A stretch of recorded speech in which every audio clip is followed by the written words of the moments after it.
a democratização das comunicações, me fez, eu entendi, eu intuí que aquelas questões pelas quais eu luto e lutava a vida toda e dei minha vida por isso, não se conseguia resolver. E se conseguisse fazer a democratização dos meios de comunicação, provavelmente se criariam as condições políticas para se fazer as outras reformas,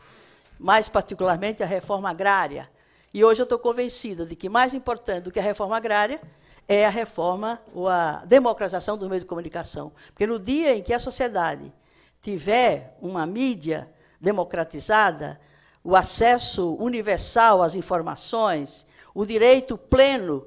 à manifestação de opinião, de expressão, e de poder influir na política de comunicação, se criam condições políticas na sociedade para fazer todas as outras reformas, inclusive a reforma agrária, a reforma urbana, a reforma tributária, a reforma política. Eu acho que tem tudo a ver, né, o caráter estratégico dessa área para se conseguir fazer o país avançar em relação a outras políticas e a outros setores, sem falar, né, na consolidação da democracia. Não se consolidará a democracia em sociedade nenhuma se não houver a plena democratização dos meios de comunicação e o exercício pleno da cidadania como direito pleno à informação,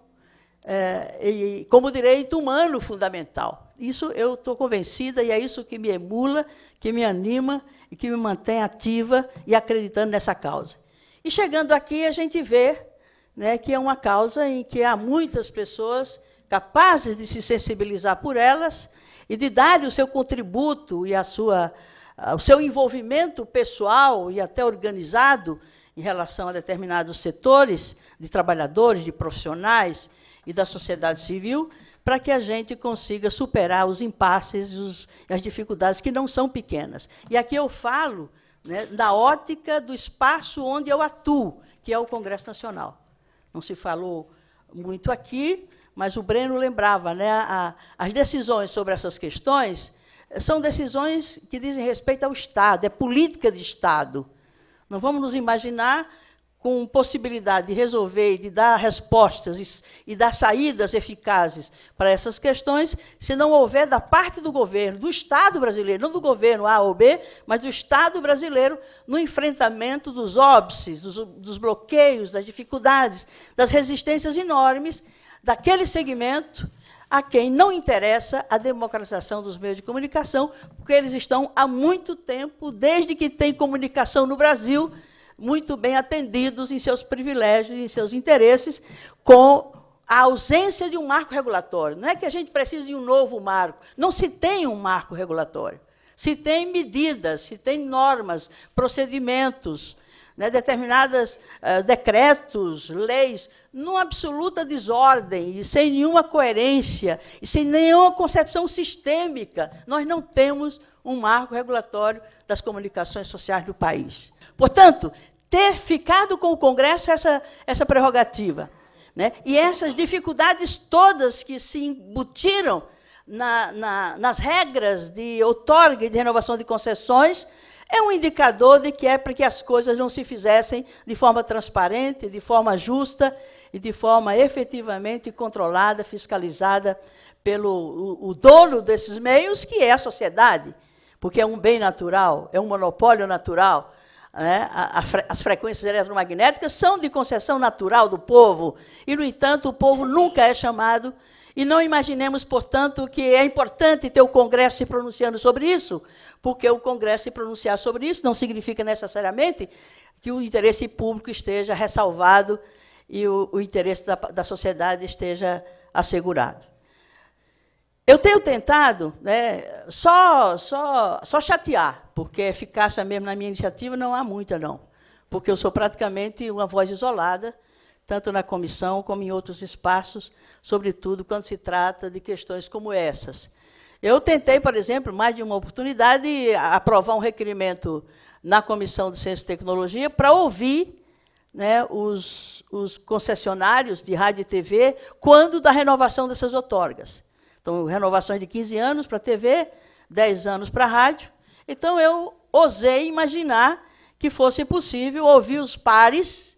né, e ouvir os concessionários sobre o interesse público, se estava ou não sendo atendido por aquela empresa, aquela emissora de rádio ou de TV, que há 15 anos, há 30 anos, que já estão na terceira concessão. Eles já tiveram, né, uma primeira, uma segunda concessão, já entraram com uma terceira. E, sintomaticamente, eles deram entrada à terceira renovação, e praticamente automática, quando estávamos às vésperas de realizar a primeira conferência de comunicação. Porque eles sabiam que, pela forma como a sociedade estava se mobilizando e se apropriando do debate sobre essas questões, realizar uma conferência que fosse representativa e qualificada em seus resultados, isso poderia ameaçar uma renovação automática de mais um período de 15 anos para as concessionárias, para as emissoras, né, cujas cabeças de rede, né, estavam a pleitear a renovação dessas concessões, que eles, inclusive, vão subconcedendo, né, vão subconcedendo sem necessariamente passar pelo crivo do órgão concedente, para ver se aquela subconcessão, que eles o fazem automaticamente, diretamente, sem consultar o órgão concedente, que é o Ministério das Comunicações, isso eles o fazem rotineiramente e não admitem serem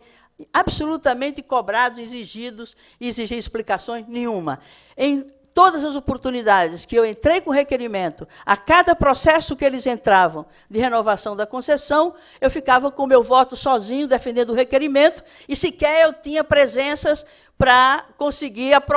que a votação se fizesse nominal, para ficar evidenciado quem era contra uma audiência pública que não punha em risco absolutamente a renovação de uma outorga, de uma Globo, por exemplo, de uma Record, de uma Bandeirante, ou de sei lá de que for, mas, pelo menos, se iniciaria um procedimento que poderia se tornar rotineiro, de que a cada renovação de 15 anos, agora são 45 anos que vai completar, já tem 30, começa 15 anos, portanto, daqui a 15 anos é que se terá, quem sabe, alguma possibilidade de interpelar, né, a partir do interesse público, o quanto essas emissoras, esses grupos, esses concessionários estariam ou não sequer cumprindo a legislação mínima que existe e que ordena a questão das outorgas, da renovação de concessões. Lamentavelmente, quando o governo, a área de comunicação, tinha uma proposta, e uma proposta que, ao nosso ver, né, incorporava muito daquilo que foi produzido, né, democraticamente, quando da primeira conferência de comunicação. A gente tinha a expectativa de que a proposta que viria da área de comunicação do governo, com certeza, referindo-se às resoluções da primeira conferência de comunicação, poderia ser um primeiro ensaio, né, uma primeira tentativa, uma primeira proposta de mudança de um quadro sistêmico das comunicações sociais no país, mas, lamentavelmente, tiraram o nosso ministro, veio um outro ministro, até começar tudo de novo. Mas é verdade, né, ministro? Eu costumo dizer as coisas que eu penso. Então, é verdade. Então, começou tudo de novo. E a gente sabe que, quando entra o ministro, começa tudo de novo mesmo, porque também não existe uma estrutura orgânica no aparelho de Estado, porque não se fez ainda, não teve condições políticas para fazer uma reforma política, não eleitoral, uma reforma do Estado brasileiro, que também está desatualizado e está defasado em relação ao seu papel e à sua importância que tem no cenário mundial, né, a partir dos dois governos Lula e dos outros governos que vão vir pela frente. Muito obrigada.